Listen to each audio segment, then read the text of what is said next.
ديني علم সম্মানিত লিসেনার, গুরুত্বপূর্ণ প্রশ্ন। কোরআন তেলাওয়াতের পরে সাদাকাল্লাহুল আজিম বা সাদাকাল্লাহুল আলিউল আজিম এটা পড়া বেদাত কিনা জানতে চেয়েছেন।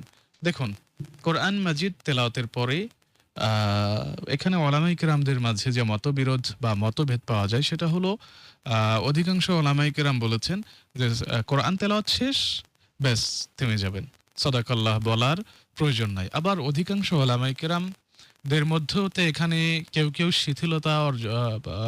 শিথিল অবস্থান নিয়েছেন যে বলা না বলা কোনো বিষয় আসে না।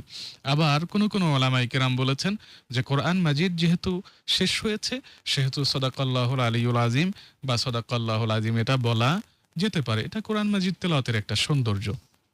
তো সেক্ষেত্রে আহ, আপনি যদি চান যে কোরআন মাজিদ তেলাওয়াতের পরে সাদাকাল্লাহুল আজিম পড়বেন, যেহেতু অসংখ্য ওলামায়ে কেরাম পড়ছেন, তো তাদের অনুসরণে আপনি পড়তে পারেন।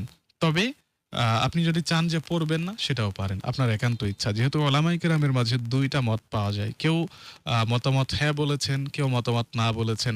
আবার কেউ কেউ হ্যাঁও বলেননি, নাও বলেননি, চুপ ছিলেন বা মধ্যস্থতা অর্জন মানে মধ্যম পন্থা অবলম্বন করেছেন।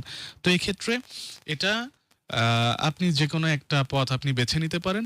তবে সদাকল্লাহুল আজিম এটা যেহেতু সাহাবা আজমাইনরা রেগুলারলি তেলাওয়াত শেষে এরকম সমস্ত সাহাবী তেলাওয়াত শেষে সদাকল্লাহুল আজিম পড়েছেন এমনটি পাওয়া যায় না।